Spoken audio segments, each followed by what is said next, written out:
की एक बड़ी खबर के साथ राजधानी भोपाल से खबर मिल रही है, जहां भारतीय जनता पार्टी ने अपने राज्यसभा उम्मीदवार के नाम का ऐलान कर दिया है और वो नाम है कविता पाटीदार। जी हां, कविता पाटीदार बीजेपी की राज्यसभा उम्मीदवार होगी। बीजेपी सेंट्रल इलेक्शन कमेटी ने कविता पाटीदार के नाम पर मुहर लगाई है। बड़ी खबर इस वक्त की मध्य प्रदेश से, जहां कविता पाटीदार के नाम पर मुहर लगाई है। हालांकि इससे पहले कुछ और नामों पर भी कयास लगाए जा रहे थे, जिनमें केंद्रीय मंत्री पीयूष गोयल और दूसरी तरफ कुछ और भी नाम है। लाल सिंह आर्य के नाम पर भी चर्चा थी कि पार्टी शायद उन्हें राज्यसभा भेज सकती है, लेकिन कविता पाटीदार के नाम पर मुहर लगी है। बीजेपी ने अपना राज्यसभा उम्मीदवार कविता पाटीदार को बनाया है। बीजेपी सेंट्रल इलेक्शन कमेटी ने नाम पर मुहर लगाई है। तो एक तरफ कांग्रेस जहां विवेक तनखा को एक बार फिर दूसरी बार राज्यसभा भेजेगी, तो बीजेपी सेंट्रल इलेक्शन कमेटी ने बीजेपी की नेत्री कविता पाटीदार को अपना राज्यसभा उम्मीदवार बनाया है। इस वक्त की बड़ी खबर राजधानी भोपाल से मिल रही है और देखिए, पहले जिन नामों पर चर्चा चल रही थी, हुआ उससे बिल्कुल उलट। एक अलग तरह का फैसला पार्टी ने लिया है।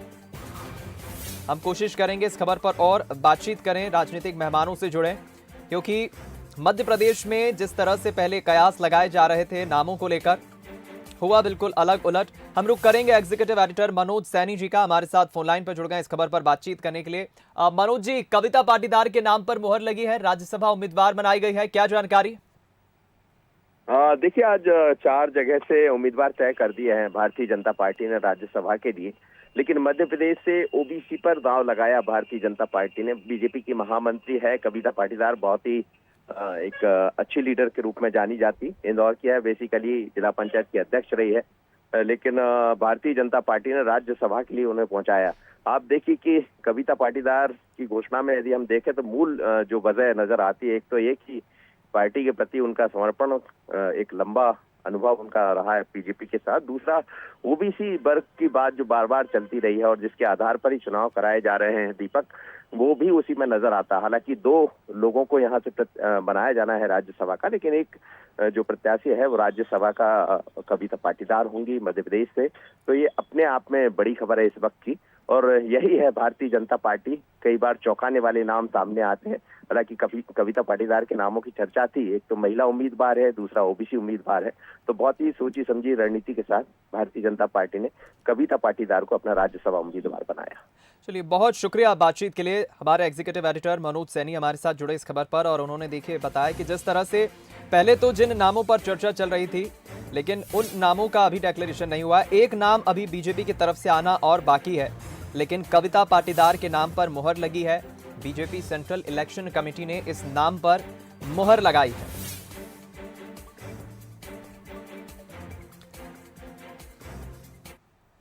इस खबर पर और ज्यादा बातचीत के लिए हम रुक करेंगे हमारे संवाददाता सूरज शर्मा का, हमारे साथ लाइव जुड़ रहे हैं। सूरज, कविता पाटीदार के नाम पर मुहर लगी है और पार्टी ने वही ओबीसी उम्मीदवार उतारा है मैदान में। जिस तरह से ओबीसी उम्मीदवारी को लेकर, आरक्षण को लेकर भी इस वक्त सियासत गर्म चल रही है, क्या कहेंगे? देखिए, बिल्कुल राज्यसभा के लिए भारतीय जनता पार्टी ने जिस तरीके का दांव खेला है, वाकई एक ओबीसी वर्ग को साधने की कवायद की गई है। क्योंकि जिस तरीके से मध्य प्रदेश में 3 राज्यसभा की सीटें खाली हो रही थी, एमजे अकबर की बात करें, संपत्ति उइके की बात करें, या एक जो सीट वर्तमान में विवेक तनखा है कांग्रेस से, उनके पास है। ऐसे में कहीं ना कहीं 2 सीटों पर भारतीय जनता पार्टी को अपने प्रत्याशी उतारने थे। और यही कारण है कि जिस तरीके से पिछले लंबे समय से मध्य प्रदेश में ओबीसी आरक्षण का मामला चल रहा है, ऐसे में कहीं ना कहीं भारतीय जनता पार्टी ने एक बड़ा संदेश प्रदेश की जनता को दिया है कि वो ओबीसी वर्ग का कितना बड़ा है है। क्योंकि जिस तरीके से आज ही हमने सुबह जब प्रदेश अध्यक्ष बीडी शर्मा का बयान सामने आया तो सुना था कि किस तरीके से वो ये कह रहे हैं कि ओबीसी को ठगने का काम कांग्रेस ने किया है, लेकिन भारतीय जनता पार्टी ओबीसी हितैषी है और हमेशा उसके लिए काम करती रहेगी। साथ यही वजह है कि ओबीसी के तौर पर, पिछड़ा वर्ग के तौर पर कविता पाटीदार को राज्यसभा के लिए उम्मीदवार बनाया है। वर्तमान में यदि बात करें तो प्रदेश मंत्री वो है मध्य प्रदेश की, और पाटीदारों की एक बड़ी नेता कहलाती हैं। उनके पिता भी बड़े नेता थे भारतीय जनता पार्टी के। ऐसे में कहीं ना कहीं भारतीय जनता पार्टी ने पूरे प्रदेश की जनता को, देश की जनता को एक संदेश देते हुए इस नाम का चयन किया है कि कविता पाटीदार ओबीसी वर्ग का एक बड़ा चेहरा होती हैं और उनका नाम जो है आज राज्यसभा के लिए नामित हुआ है। हालांकि अभी एक नाम की घोषणा और होना बाकी है, क्योंकि जिस तरीके से 16 राज्यों के अलग अलग सीटों के लेकर आज भारतीय जनता पार्टी ने नाम घोषित किए हैं, लेकिन मध्य प्रदेश से में अभी सिर्फ एक सीट पर नाम घोषित हुआ है। तो माना जा रहा है एक सीट पर और भारतीय जनता पार्टी किसी ऐसे चेहरे पर दांव खेलेगी ताकि मध्य प्रदेश के साथ साथ ही पूरे देश में उस चेहरे को लोग पहचान सकें, या कह सकते हैं कि प्रतिनिधित्व भारतीय जनता पार्टी देने का प्रयास मैं कर रही है। रोकना चाहूंगा सूरज आपको, आप बने रहे हमारे साथ। इस वक्त खुद हमारे साथ कविता पाटीदार जी फोन लाइन पर जुड़ गई है। कविता जी, बहुत स्वागत है आपका बंसल न्यूज पर, और सबसे पहले आपको बहुत शुभकामनाएं। जो बीजेपी सेंट्रल इलेक्शन कमेटी ने आपको बड़ी जिम्मेदारी दी है, क्या कहेंगे आप? मैं पार्टी के प्रति बहुत कृतज्ञ हूँ, हमारे संगठन के प्रति बहुत कृतज्ञ हूँ। उन्होंने मुझे इतनी बड़ी जिम्मेदारी दी। मैं भारतीय जनता पार्टी की जितनी भी रीति नीति पर चलकर मैं कोशिश करूंगी कि जो उम्मीद मेरी पार्टी ने मुझसे की है उसमें मैं खरा उतरूं।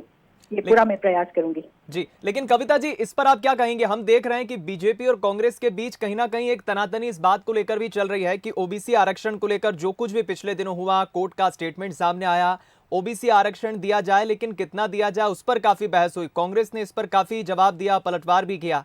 क्या आप मानती हैं कि निकाय चुनाव में या फिर त्रिस्तरीय पंचायत चुनाव में ओबीसी आरक्षण को लेकर भारतीय जनता पार्टी जो काम कर रही है, जो बातें कर रही है, उस पर पार्टी का स्टैंड बिल्कुल सही है? बिल्कुल सही है। भारतीय जनता पार्टी है जिन्होंने ओबीसी के साथ न्याय किया है। हमारी पार्टी, हमारा संगठन, हमारे माननीय मुख्यमंत्री जी, हमारे प्रदेश अध्यक्ष जी, सभी ने ये पहले भी कहा था कि हम ओबीसी के बिना स्थानीय निकाय चुनाव नहीं करेंगे, और हम अपने संकल्प पे दृढ़ता के साथ अडिग रहे, और भगवान ने भी हमारा साथ दिया और आरक्षण के साथ हमारे स्थानीय निकाय के चुनाव हो रहे हैं। यह आपको पता ही होगा कि हमारे भारतीय जनता पार्टी ही वो पार्टी जिन्होंने ओबीसी मुख्यमंत्री भी दिए हैं। मैं खुद ओबीसी से आती हूँ। ओबीसी के साथ न्याय करना सिर्फ भारतीय जनता पार्टी के लिए बातें नहीं है, हम जो कहते हैं वो करके भी दिखाते हैं। और स्थानीय निकाय में जो आरक्षण ओबीसी के साथ होगा, जो हमारी पार्टी ने कहा, वो करके दिखाया। एक बड़ा पॉजिटिव संदेश बीजेपी की तरफ से जाएगा, आप मानती हैं इस पर? बिल्कुल, निश्चित। चलिए, बहुत शुभकामना एक बार फिर आपको कविता जी, हमसे जुड़ने के लिए, बातचीत करने के लिए। कविता पाटीदार जी हमारे साथ जुड़ी, और देखिए उन्होंने बड़ी बातें कही हैं, खुशी जाहिर की है केंद्रीय नेतृत्व का, और खासतौर पे बीजेपी सेंट्रल इलेक्शन कमेटी का भी उन्होंने आभार जताया है। लेकिन दूसरी तरफ उन्होंने ये भी कहा है कि जो बातें भारतीय जनता पार्टी करती हैं उसमें बिल्कुल इस कथन से स्पष्ट रूप से उन्होंने ये भी कहा है कि जो संकेत भारतीय जनता पार्टी देती है या जो बातें करती है, उस कथनी और करनी में कोई अंतर नहीं होता है। एक सकारात्मक ऊर्जा के साथ अब वो आगे बढ़ेंगी, और जो जिम्मेदारी उन्हें बतौर राज्यसभा उम्मीदवार के तौर पर पार्टी ने दी है, आगे चलकर हम उन्हें राज्यसभा में देखेंगे मध्य प्रदेश से, वो उस जिम्मेदारी को, अपने कर्तव्य को बखूबी ठीक तरीके से निभाएंगे। उन्होंने बंसल न्यूज से बातचीत करते हुए इस पर खुशी जाहिर की है और बीजेपी सेंट्रल इलेक्शन कमेटी का आभार जताया है। एक बार फिर हम रुक करेंगे, सूरज हमारे साथ लगातार बने हुए। सूरज, हमने खुद अब कविता पाटीदार से बातचीत की, और कहीं ना कहीं वो भी खुशी तो जाहिर कर रही, लेकिन वो भी इस बात को मान रही है कि एक सकारात्मक संदेश पार्टी की तरफ से दूसरे राजनीतिक दलों के पास जाएगा। देखिए, बिल्कुल जिस तरीके से कविता पाटीदार को भारतीय जनता पार्टी ने राज्यसभा का उम्मीदवार बनाया है, वाकई एक संदेश जाएगा जनता के बीच, क्योंकि पिछले लंबे समय से भारतीय जनता पार्टी ओबीसी आरक्षण की लड़ाई लड़ रही है। सड़क की बात करें, सदन की बात करें, सुप्रीम कोर्ट तक बीजेपी गई, और कहीं ना कहीं जिस तरीके से कोर्ट का अंतिम फैसला आया कि ओबीसी आरक्षण के साथ चुनाव होंगे, तो ऐसे में कहीं ना कहीं जनता के बीच अपनी छवि बनाई है, और ओबीसी के चेहरे को राज्यसभा भेजकर भी पार्टी ने कहीं ना कहीं संदेश देने की कोशिश की है कि वो सभी वर्गों को साधते हैं। इसके पहले हम बात करें तो पिछले साल भी जब एक सीट खाली हुई थी, उस समय सुमेर सिंह सोलंकी, जो आदिवासी क्षेत्र से आते हैं, प्रोफेसर थे, उनको भी पार्टी ने राज्यसभा सदस्य बनाया था। एक बड़ा चौंकाने वाला नाम था, क्योंकि कई बड़े नेताओं के नाम उस समय आ रहे थे कि राज्यसभा उन्हें भेजा जाएगा, लेकिन जिस तरीके से सुमेर सिंह सोलंकी का नाम आया, तब जाके लोगों को पता चला कि एक पार्टी के पदाधिकारी हैं, आदिवासी वर्ग से आते हैं, प्रोफेसर हैं। तो ऐसे में कहीं ना कहीं आदिवासी वर्ग को किस तरीके से प्रतिनिधित्व देना है, आदिवासी क्षेत्रों में कितने लोग काम कर रहे हैं, क्या क्या उनकी विकास की योजनाएं हैं, और किस तरीके से उन लोगों को भी प्रतिनिधित्व देते हुए पार्टी अपने साथ लेकर आगे चल रही है।